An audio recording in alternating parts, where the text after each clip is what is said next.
Assalamualaikum warahmatullahi wabarakatuh. Perkenalkan, nama saya Ferdiari Sandi. Saya dari Institut Teknologi Bisnis dan Bahasa Dian Cipta Cendekia. Di sini saya akan menjelaskan materi tentang COVID 4.0. Let's go ke materinya. Yang pertama, kita akan mengenal COVID 4.0. COVID 4.0 adalah tata kelola dan manajemen teknologi informasi yang komprehensif. Ini memberikan organisasi panduan untuk mencapai keseimbangan antara kebutuhan bisnis dan teknologi informasi.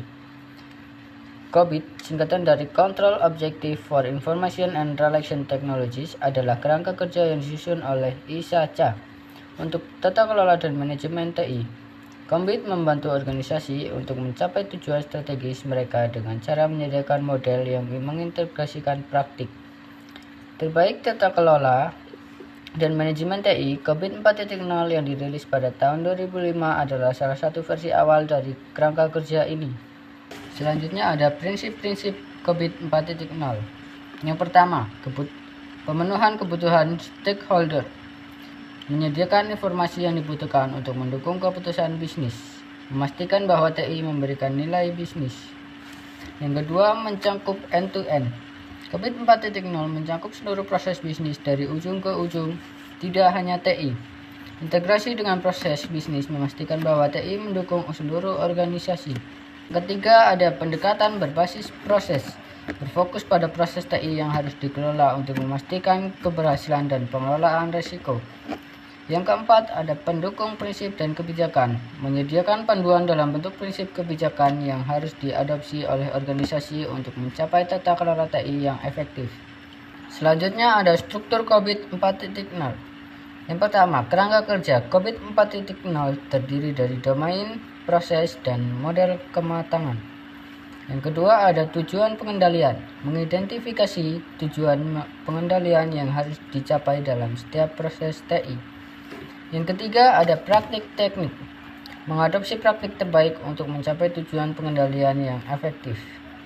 Yang keempat, ada model kematangan, mengukur tingkatan kematangan dan memperbaiki proses TI secara terus-menerus. Selanjutnya, ada domain proses COVID 4.0. Yang pertama, perencanaan dan pengorganisasian, menetapkan arah layanan TI yang selaras dengan strategi bisnis. Yang kedua, pengadaan dan implementasi, mengidentifikasi, mengembangkan, dan mengimplementasikan solusi TI. Yang ketiga, pengiriman dan dukungan, menyediakan layanan TI dan memastikan keberlanjutannya. Yang keempat, ada pemantauan dan evaluasi, pemantauan proses TI untuk memastikan kepatuhan dan efektivitas. Selanjutnya, tata kelola TI dengan COVID 4.0. Yang pertama, pengambilan keputusan yang terinformasi.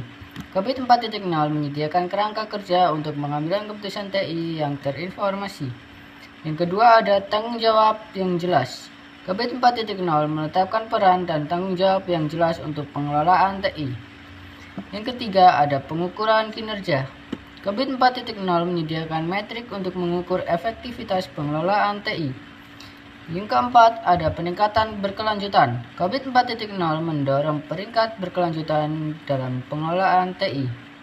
Selanjutnya ada manfaat menggunakan COVID 4.0. Yang pertama, peningkatan keandalan dan efisiensi TI, yaitu bertugas proses dan kontrol yang diuraikan membantu memastikan TI berjalan dengan lancar dan efisien. Yang kedua, pengelolaan risiko yang lebih baik, bertugas mengidentifikasi dan mengurangi risiko yang terkait dengan penggunaan TI. Yang tiga, ada kepatuhan yang lebih baik, bertugas memastikan bahwa praktik TI sesuai dengan peraturan dan standar yang berlaku. Yang keempat, ada peningkatan transparansi dan akuntabilitas, bertugas menyediakan struktur yang jelas untuk bertanggung jawab dan pelaporan dalam manajemen TI. Selanjutnya ada tantangan implementasi COVID 4.0. Untuk mengimplementasikan COVID 4.0, organisasi dapat mengikuti langkah-langkah berikut. Yang pertama, penilaian awal. Lakukan penilaian awal untuk memahami kondisi saat ini dari tata kelola TI. Yang kedua, ada perencanaan. Mengembangkan rencana implementasi berdasarkan hasil penilaian awal. Yang ketiga, pelatihan dan edukasi. Melatih staf tentang prinsip dan proses COVID 4.0.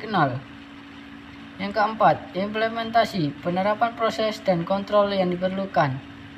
Yang kelima, pemantauan dan evaluasi secara rutin, mengevaluasi dan memperbaiki proses berdasarkan KPI dan KGI.